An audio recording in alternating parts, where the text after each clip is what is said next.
Hello? My name is Charles Miller, 36 years old, a container truck driver in Tacoma, Washington. My life is an endless stretch of highways, nights spent sleeping in the cab of my truck at rest stops along the freeway, and the smell of diesel fuel clinging to my skin. I never thought of myself as someone special. To me, driving is how I survive, the rhythm of life I've chosen, even if it's never been acknowledged by anyone in my family, especially my father, John Miller. In his eyes, I'm just the guy with no future, a failure compared to my younger brother, Tyler, who works in finance in Seattle and is praised by Dad as the pride of our family. I grew up in a small house in the suburbs of Tacoma, where my childhood memories are of quiet evenings with Mom cooking in the kitchen while Dad sat in front of the TV, constantly grumbling about money or something I'd done wrong. My mother, Barbara, was the only person in the house who made me feel like I wasn't invisible. She always looked at me with gentle eyes as if to say I still had worth, even if Dad never thought so.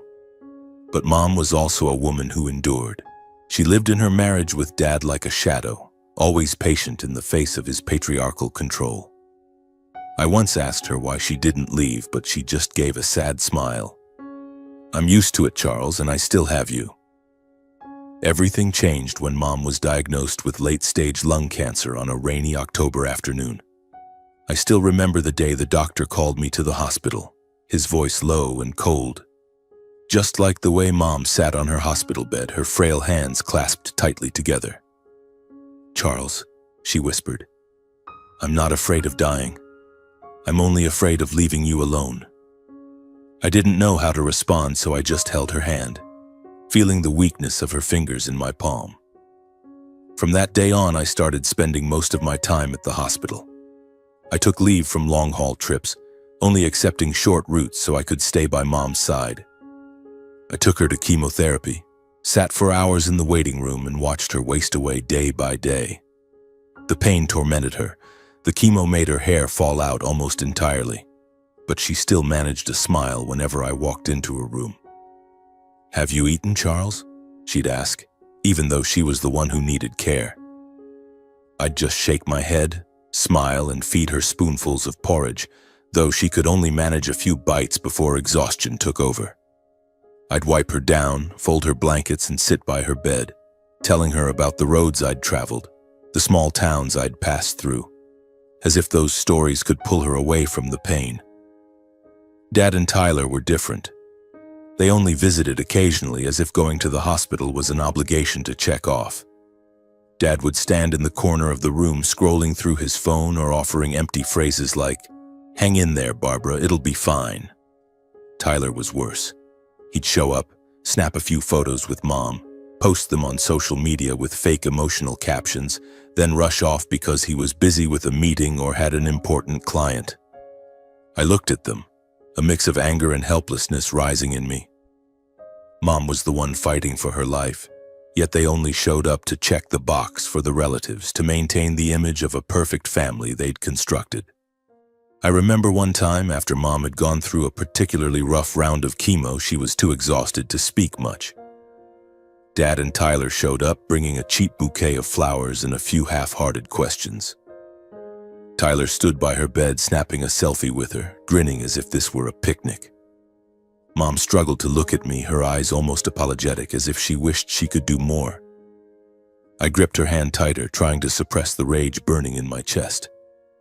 "Done taking your pictures?" I asked, my voice icy. Tyler frowned, glancing at me as if I'd ruined his moment. "What's your problem, man? Something wrong?" I didn't answer, just turned away, knowing that if I opened my mouth, I wouldn't be able to hold back the bitterness. Dad chimed in, his voice as authoritative as ever. "Charles, don't make things complicated. You're always too sensitive." I looked back at Mom. She squeezed my hand and whispered, "It's okay, son. I'm fine." But I knew she wasn't fine. I saw how she tried to hide her pain, not just from the illness, but from the coldness of the people she loved most. I wanted to scream, to punch Dad and Tyler, to ask them why they treated her like this. But I didn't do anything. I just leaned down, kissed her forehead, and promised myself I wouldn't let her go through this alone. In the days that followed, I became Mom's shadow at the hospital. I learned to read medical reports, to recognize when she needed more pain medication, to make her smile even if it was just a faint one. I told her about my trips, about the time I stopped by Lake Tahoe and saw the water shimmering under the moonlight. "You have to get better," I said, "so I can take you there." She nodded, but her eyes seemed to know she didn't have much time left. Meanwhile, Dad and Tyler visited less and less. Dad made excuses about being busy with friends while Tyler was caught up in lavish parties in Seattle. Once I overheard Dad on the phone with someone. "She's not going to make it. Just let Charles handle it, he's got the time."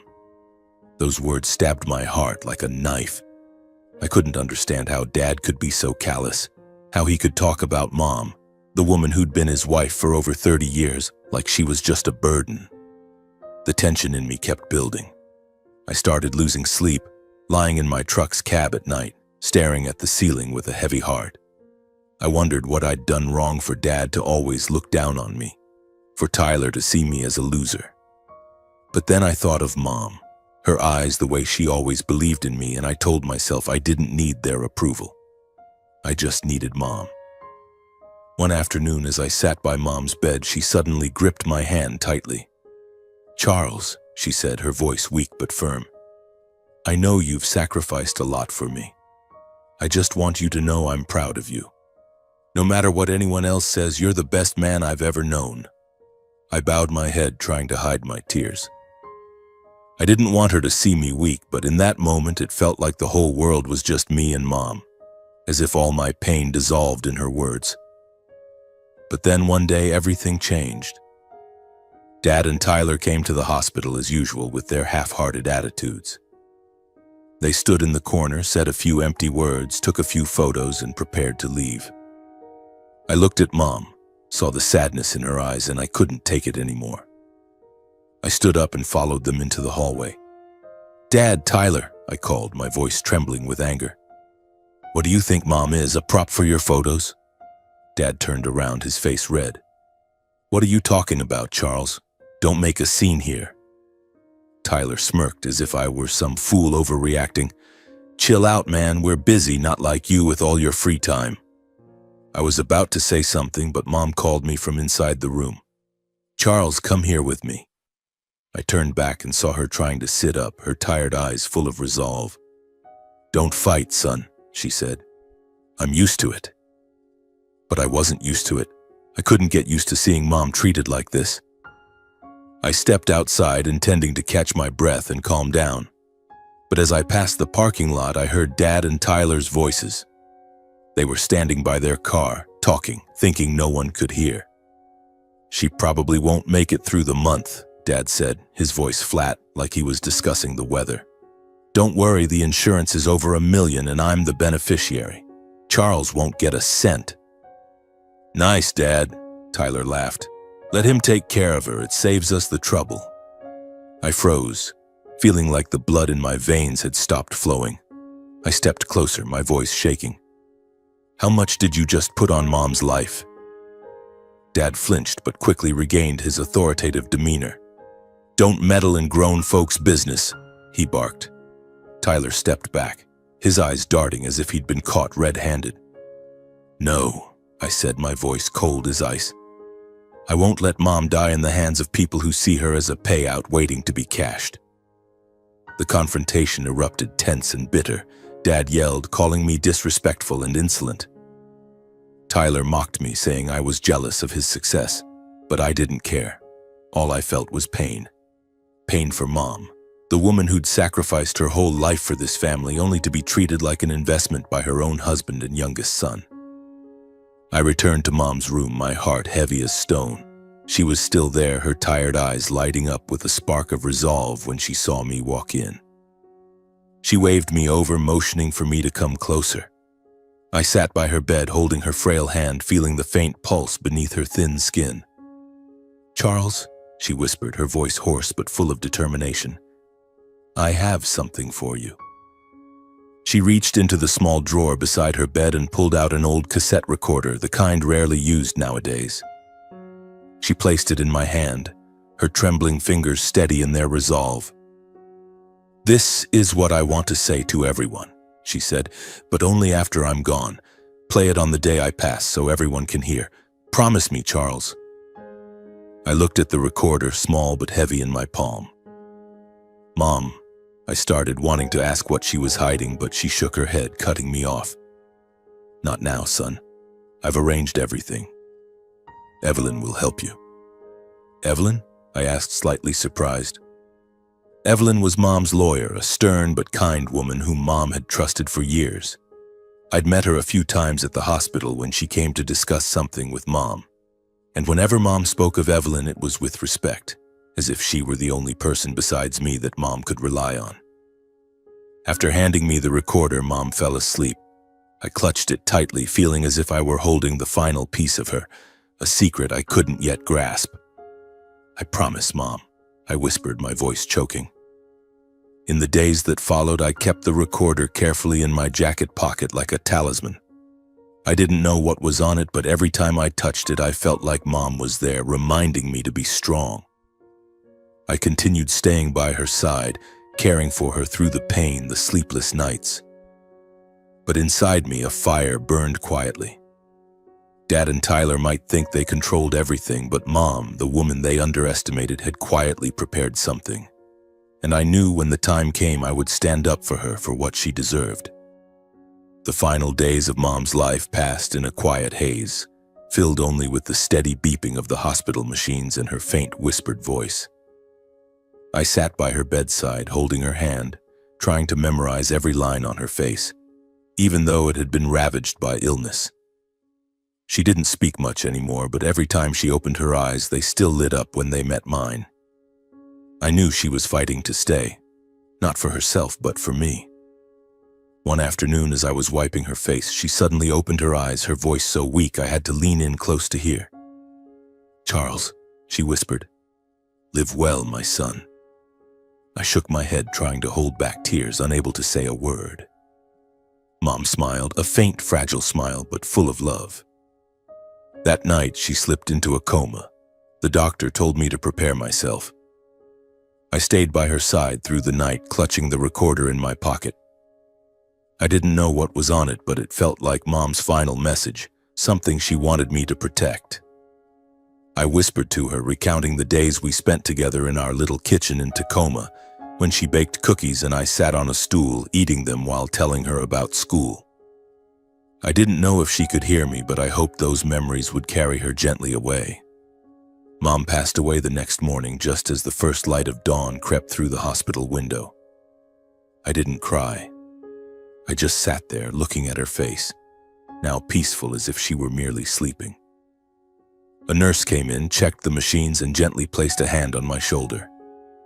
"I'm so sorry, Mr. Miller." I nodded, feeling like the world had just collapsed, but I couldn't let myself break. "Not now." I called Dad. He answered, his voice flat. "I know. I'll handle the funeral." Not a word of comfort, not a single question about Mom. Tyler sent a short text. "Okay, bro. I'll come by soon." I didn't expect more from them, but their coldness still stung. Dad quickly took charge of the funeral arrangements, as if it were his chance to play the role of the perfect husband and devoted father. He chose the biggest church in Tacoma, invited relatives, friends, and even people I'd never met. I watched him bustle about, directing everything from the flower arrangements to the seating chart, a growing sense of unease rising in me. He wasn't doing this for Mom. He was doing it for himself, to maintain the image of a flawless man in front of everyone. I decided I wanted to speak at the funeral. I wanted to talk about Mom, about her fight with illness, how she smiled through the pain, the love she had for me. I wanted people to know she wasn't just a wife or a mother, but a strong woman who lived her life for those she loved. I approached Dad, asking to say a few words at the service. "Speak." Dad looked at me, his eyes laced with contempt. "What are you going to say, Charles? Talk about driving your truck? Or how you hung around the hospital to look like a dutiful son? Don't embarrass the family." His voice was sharp as a blade, slicing straight into my self-respect. I stood there, stunned, unable to believe those words came from my father right after Mom's death. "I just want to talk about Mom," I replied, trying to keep my voice steady. "She deserves to be remembered properly." Dad let out a dry, mocking laugh. "You're not worthy. I'm the one who took care of her all these years, not you. I'll speak. You just do your job, driver."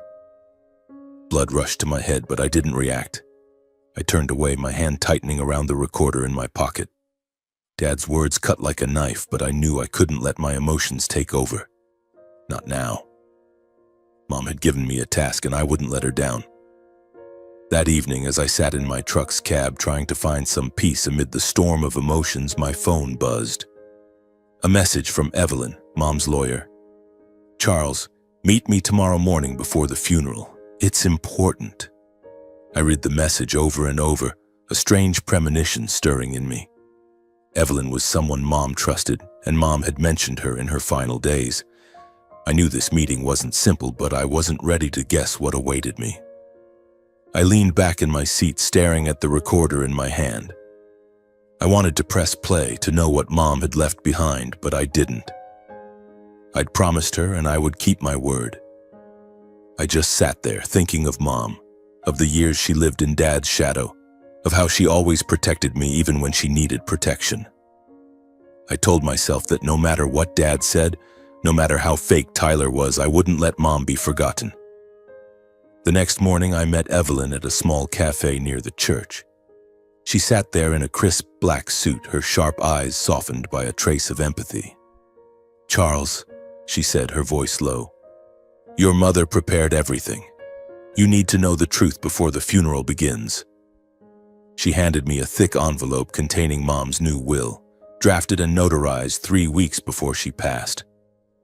My heart pounded as I skimmed the pages and saw that Mom had changed the beneficiary of her $1.2 million life insurance policy.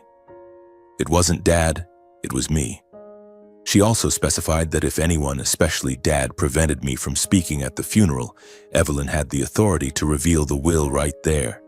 I looked at Evelyn, disbelief washing over me. When did Mom do this?" I asked, my voice trembling.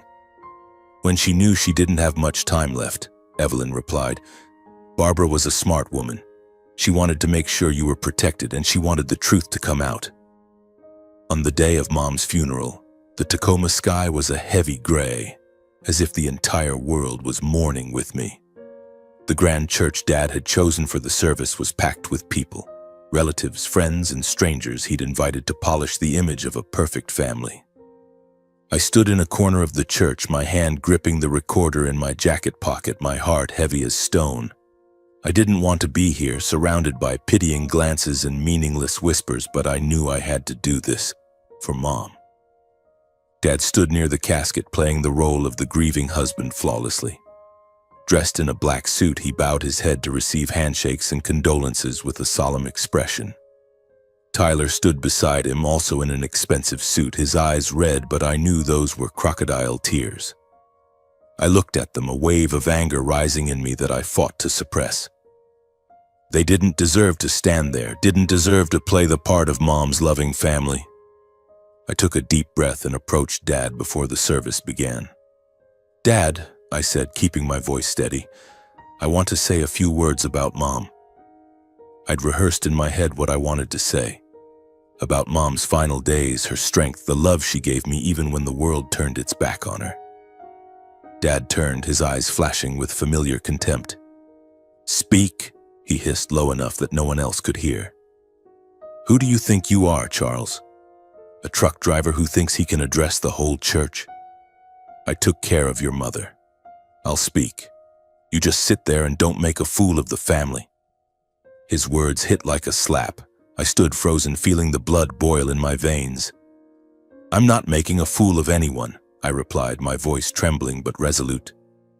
"Mom deserves to hear honest words, not lies to save face." Dad let out a cold, mocking laugh. "Honest?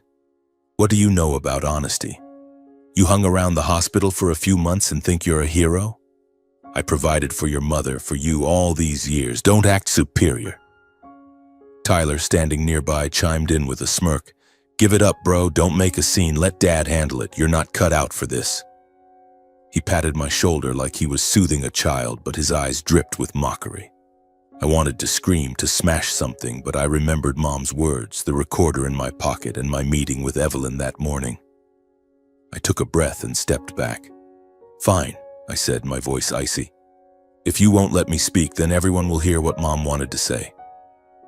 Dad frowned, confused, but I didn't explain. I turned and found a quiet corner in the church waiting for my moment. The service began. Dad took the podium, delivering a speech in a somber tone, painting himself as the most devoted husband in the world.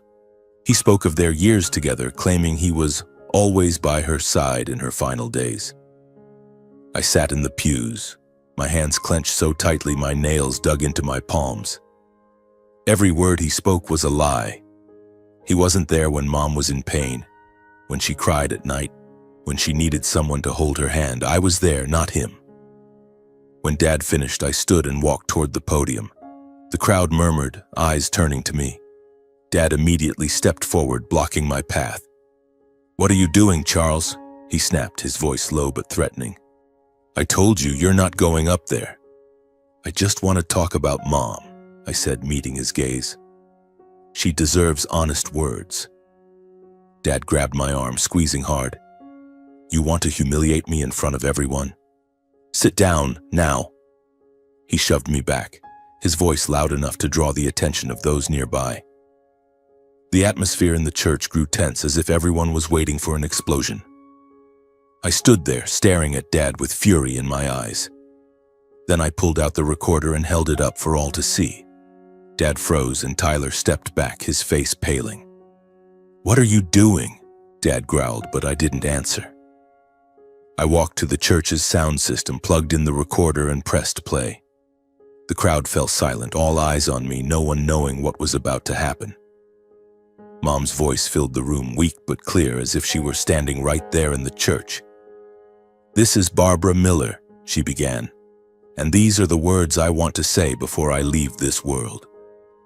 My heart pounded, but I stood tall, my eyes locked on Dad and Tyler, who now looked like they were frozen in place. Mom recounted her life, her voice calm but weighted with truth. She spoke of the years she endured with Dad, how he betrayed her more than once, the nights she cried alone in the kitchen. She spoke of Tyler, how he'd grown to be like Dad, cold and self-centered. "But Charles," she said, her voice warming. "Charles is the only one who never abandoned me. My son, the one I'm most proud of, was by my side when I was at my weakest, giving me a reason to smile even when I knew I was leaving." The church was silent as a grave. I heard soft sobs from a few relatives, saw emotional glances directed at me. Dad stood rigid, his face pale, his hands clenched as if he wanted to crush something. Tyler bowed his head, avoiding everyone's gaze. Mom's voice grew stern. "I know John and Tyler were counting on my life insurance money. I heard them talk about it, as if I were just a payout waiting to be cashed. But I changed everything. Charles is the sole beneficiary because he's the only one who deserves it." A murmur rippled through the crowd. Dad shot up, shouting, "Turn it off! This is fake. You dare fabricate lies about your mother?" Tyler lunged forward, pointing at me. "You forced her to do this, didn't you? You're a fraud!" I didn't respond. I just turned to Evelyn, who stood at the back of the church, and nodded.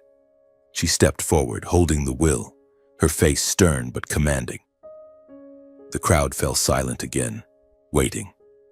Evelyn stood before Mom's casket, opened the will, and read aloud, her voice echoing in the hushed space. "Mrs. Barbara Miller leaves her entire estate, including half the value of the house worth $500,000 and half the funds in the joint account worth $250,000, to her eldest son, Charles Miller. The $1.2 million life insurance policy has been updated with a new beneficiary. Mr. John Miller is no longer the beneficiary. The sole beneficiary is Charles Miller. Mr. John Miller and Tyler Miller have no legal claim, as they are not named in the valid will." The church erupted. Whispers, sobs, and murmurs filled the air. Dad charged forward, his face red, screaming, "It's fake! I'll sue! You think you can steal from me?" Tyler grabbed my shirt, yelling, You tricked Mom into this, didn't you? You're scum." But I stood still looking at them, a strange calm settling over me. I didn't need to say anything. Mom had spoken for me, and the truth was now laid bare before everyone. Suddenly, Uncle Luke, Mom's younger brother, stepped forward from the back pews. He shoved Tyler away from me, his voice trembling with rage. "Shut up, both of you!" he roared, glaring at Dad and Tyler. "I saw how my sister suffered because of you two. John, you're a disgrace. My sister made a mistake marrying you. Tyler, you're your mother's shame. If this weren't a funeral, I'd knock your faces in." He turned to me, his eyes red with tears. "Charles, I'm sorry I wasn't there for your mom more. But I'm proud of you for doing what none of us could." He pulled me into a hug, and I felt my tears spill over, unable to hold them back any longer. The church buzzed with whispers and murmurs of judgment, but I didn't care. I had done what Mom wanted. Her voice had rung out, and the truth she'd kept hidden for so long was now known to the world. Uncle Luke placed a hand on my shoulder. "Charles," he said, his voice low but firm, "go home. I'll handle the rest here." I looked at him, seeing his red-rimmed eyes filled with determination. Uncle Luke was the only person in the family besides Mom who had always treated me like true kin. I nodded, saying nothing, only giving his hand a gentle squeeze as a thank you. I turned back to Mom in her casket, her face now serene as if she were merely sleeping. "Goodbye, Mom," I whispered, my voice catching. "I won't let you down."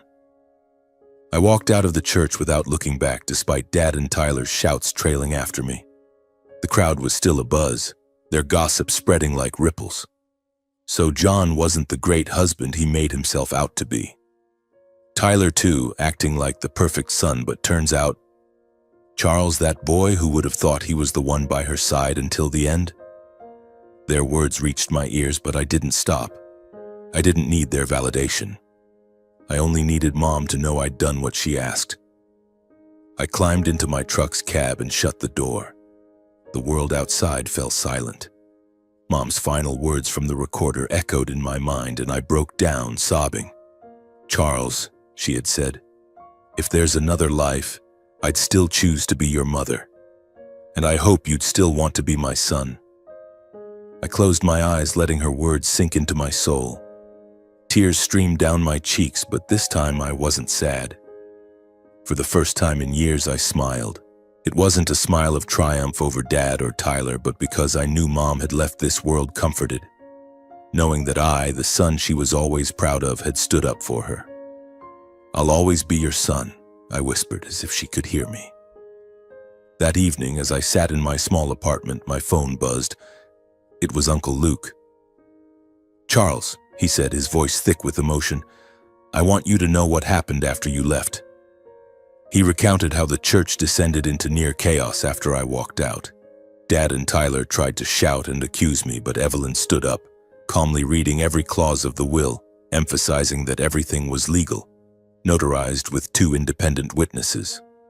No one could dispute it. Some relatives who had always bought into Dad's perfect image began to turn away, whispering about the harsh truth. Uncle Luke said my grandfather, a quiet but stern man, stood up, looked at Dad and said, "John, you've shamed me by being my son-in-law."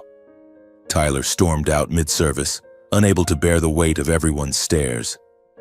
"You don't need to worry," Uncle Luke said. "Everyone knows the truth now. Your mom chose the right person to entrust everything to." I smiled over the phone and thanked him.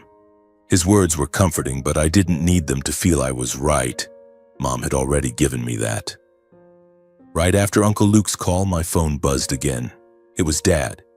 "You're a bastard," he screamed, his voice trembling with rage. "You think you can steal from me? I'll sue you. I'll drag you to court." I let him yell, saying nothing. I'd heard these words my whole life, his insults, calling me useless, a failure. This time, they didn't hurt anymore. Tyler called right after, his voice dripping with venom. "Feeling smug, huh, Charles? You think you won? You're just a cheap truck driver. Without Mom, you're nothing." I laughed, not out of joy, but because I realized Tyler was no different from Dad, always blaming others, living in his own ego. "Goodbye, Tyler," I said, and hung up. Their curses were now like a passing breeze, no longer strong enough to shake me. 6 months later, things settled, but they had changed forever. Dad didn't have the money to buy out Mom's half of the Tacoma house where she and I had shared our happiest days. Per the will, I paid him $250,000 to take full ownership, and he was forced to move out. Uncle Luke told me Dad moved in with Tyler in Seattle, but they constantly fought, clashing over everything. Once Tyler called Uncle Luke, complaining that Dad was demanding and controlling, just as he had been with Mom. I wasn't surprised. That was their nature, and now they only had each other to face it. I moved back into the house of my childhood, filled with Mom's laughter and the times she endured Dad's scolding. I renovated the kitchen where she used to bake cookies and hung a photo of her on the wall, her smiling brightly by a lake during one of our rare mother-son trips. Every night I sat in the kitchen sipping coffee, feeling like Mom was still there, cooking my favorite dish. Some nights I dreamed of her, standing in the kitchen, softly humming, her gentle eyes seeming to say she was still here, watching over me. I'm not rich, even with the substantial insurance money. I still drive my truck, still live my simple life. But I'm at peace. I know Mom left this world believing I'd live well, that I'd cherish what she left behind. Not just the money, but her love, her trust, her final voice. And I, Charles Miller, the son once called useless, am now the keeper of Mom's legacy. Not just in this house, but in my very heart.